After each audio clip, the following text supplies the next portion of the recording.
Speed of 90 ready.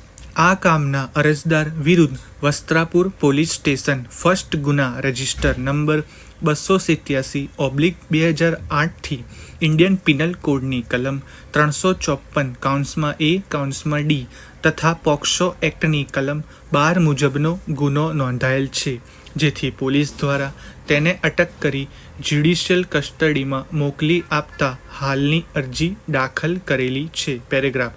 અરજદાર તરફે વિદ્વાન વકીલ શ્રી કે. ચૌહાણ પોતાની દલીલમાં જણાવે છે કે આ કામના અરજદાર વિરુદ્ધ એવી ફરિયાદ થયેલ છે કે તેણે ફરિયાદીને ભોગ બનનાર દીકરીને તારીખ 27/11/2018 તથા 4/12/2018ના રોજ પોતાની ઓટો રિક્ષામાં લઈ જતી તેણીની સાથે શારીરિક અડપલા કરી હેરાન કરેલ છે. ખરી હકીકતે અરજદાર કહેવાતો કોઈ ગુનો કરેલ નથી. બનાવની ફરિયાદ મોડી આપેલ છે. બનાવવાળી જગ્યા ભરચક વિસ્તાર છે, જેથી આ પ્રકારનો બનાવ બની શકે તેમ નથી. અરજદાર રિક્ષા ડ્રાઇવિંગ કરી પોતાનું ગુજરાન ચલાવે છે. જો તેઓએ જામીન ઉપર મુક્ત કરવામાં ન આવે તો તેઓના કુટુંબને ભૂખે મરવાનો વારો આવે તેમ છે, તેમજ તેઓના નામદાર કોર્ટમાં ફરમાવે તેવી શરતો પાળવા ખુશ છે. વધુમાં જણાવે છે કે ભોગ બનનાર ભાડાના પૈસા બાબતે તકરાર કરી અરજદારને માર ખવડાવેલ હતો અને અરજદાર તેની સામે ફરિયાદ ન કરે તેવા હેતુથી હાલની ખોટી ફરિયાદ દાખલ કરેલ છે, જેથી જમીન ઉપર મુક્ત કરવા દલીલ કરેલ છે.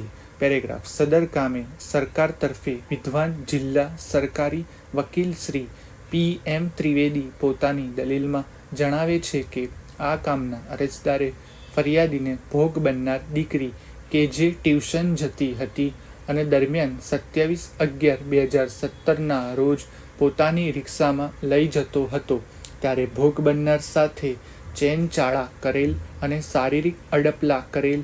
ત્યારબાદ તારીખ 4/11/2018ના રોજ પણ ભોગ બનનારનો પીછો કરેલ અને તેણીને હેરાન પરેશાન કરેલ હતી.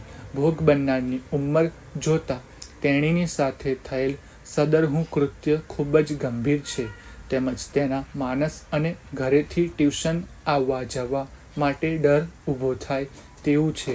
હાલ તપાસ ચાલુ હોવાથી અરજ નામંજૂર કરવા દલીલ કરેલ છે. પેરેગ્રાફ. સદર કામે અરજ તથા તેની સાથે રજૂ થયેલ દસ્તાવેજી પુરાવો, તપાસ કરનાર અધિકારીનું સોગંદનામું તથા તપાસના કાગળો વંચાણે લીધા.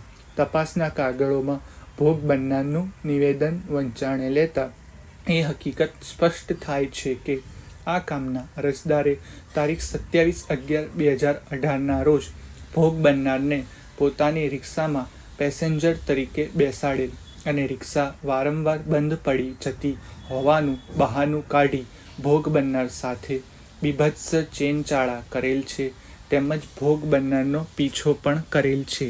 ત્યારબાદ 4/12/2018ના રોજ ભોગ બનનાર પોતાના ટ્યુશન ક્લાસમાં જતી હતી ત્યારે પણ ભોગ બનનારે પોતાની રિક્ષામાં બેસાડવા માટે વારંવાર પાછળ ફરતો હતો, જે હકીકત ધ્યાને લેતા એક રિક્ષા ચાલકનું પેસેન્જર સાથેનું અને તેમાંય પણ સગીર વયની સ્કૂલમાં ભણતી દીકરી સાથે આ પ્રકારનું વર્તન ખૂબ જ અશોભનીય છે અને તેનાથી ભોગ બનનારના મનમાં ઘરેથી ટ્યુશન આવવા જવા માટે ડર ઊભો થાય તેવી પરિસ્થિતિનું નિર્માણ થાય તેમ છે.